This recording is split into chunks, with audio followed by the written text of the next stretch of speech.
juillet, nous installons des cabanes au cœur du quartier pour être au plus proche des habitants. Et là, on propose surtout une animation famille. Donc on les incite à venir en famille, à pouvoir faire des animations, des jeux, des activités manuelles, des sorties aussi. On a 3 grosses sorties prévues au mois de juillet. On les emmène une journée à la mer, une journée au lac de Marson et après une journée dans un parc d'attractions. Donc cette année, on a été au Lulu Park. Ça change déjà, on rencontre d'autres personnes, d'autres enfants, on découvre d'autres jeux aussi et d'autres personnes. On est parti à la Tranche-sur-Mer aussi et ils sont partis au lac Marson. Et tous les ans, il y a trois sorties de prévues. Pour ceux qui peuvent pas partir et tout, ça permet de venir et de voir autre chose, quoi. De pas rester à la maison à rien faire. Ça rassemble les familles, ça rassemble toute génération en fait. Du plus petit jusqu'aux personnes âgées. Il y a plusieurs mamies qui viennent en fait pour faire des jeux avec nous, faire plein de choses. Il est très attendu parce qu'en fait l'été on n'a pas le même public qu'on a à l'année. Alors c'est pour ça que c'est un rendez-vous qui est très important pour eux l'été parce que le reste de l'année ils sont souvent occupés avec d'autres choses, d'autres activités plus extérieures ou autres et du coup oui, les cabanes sont souvent très attendues et donc du coup les animations sont hyper importantes au sein du quartier l'été.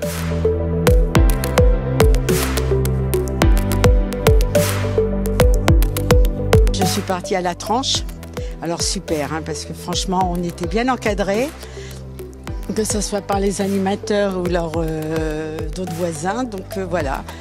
J'ai passé une super bonne journée et puis le lac de Marson, pareil, c'est pareil, plusieurs générations. Et on était 60 dans le car et c'est vrai qu'elle nous a un petit peu sortis de notre routine.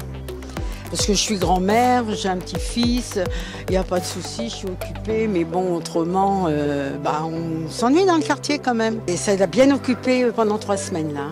Je pense que les enfants sont contents parce qu'on a fait quand même un repas partagé, qu'on avait fait la cuisine avec justement avec le jardin. Et on a fait une soirée sympa avec les enfants, les parents. On s'est mis tous à la cuisine sur place, déguster tout ce qu'on avait fait le soir à partir de 18h.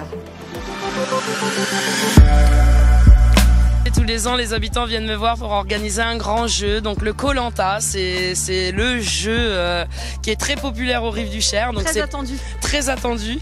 Le Koh-Lanta, c'est simple, c'est plein de petits mini-jeux plus ou moins débiles, comme on dit, et qu'on s'amuse, on joue, et c'est surtout du vivre ensemble, d'être ensemble pour les vacances et de se dire ok, on part pas en vacances mais c'est pas grave, on s'amuse quand même au quartier. On a eu 4 équipes, donc l'équipe rouge c'était le centre de loisirs du Verc qui est venu avec les enfants pour profiter des animations de cette journée. Nous avons une équipe bleue, donc là c'était plutôt les enfants du quartier avec quelques adultes quand même pour les encadrer pour certains jeux où on est un peu plus loin, donc on traverse des routes, donc pour la sécurisation on met des adultes à l'intérieur des équipes et on avait l'équipe rose et l'équipe verte qui sont des anciens de l'année dernière qui viennent tous les ans pour participer au Koh-Lanta et qui gagnent très régulièrement parce qu'ils sont vraiment à fond, à fond, à fond. Il faut absolument que ça continue.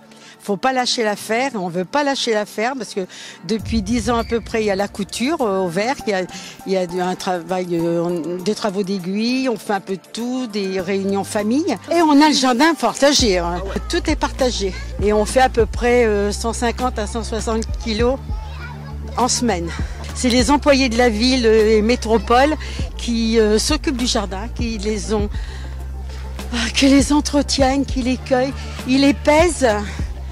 Et nous venons, je vous dis, à la distribution 2 jours dans la semaine. Mais je pense qu'on va avoir une bonne production de tomates.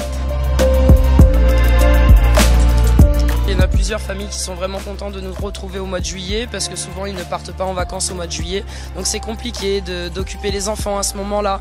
Les parents travaillent encore, donc c'est pas évident. Donc souvent on a les nounous qui viennent avec les enfants aux cabanes pour participer à nos animations et les parents qui nous rejoignent en fin d'après-midi pour récupérer les enfants auprès des nourrices.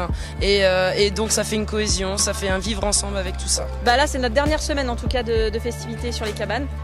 Après, on revient en septembre. Et en septembre, on a une programmation avec un cinéma plein air qui annoncera justement tout ce qui sera mis en place sur l'année à venir. Merci Le Vert venez voir l'association parce qu'il y a plein de choses à faire. C'est vraiment vivre ensemble. Vivement quartier d'été 2023 avec encore plein d'animations, plein de sorties et le Koh-Lanta. À bientôt sur One Time TV. À bientôt sur One Time TV.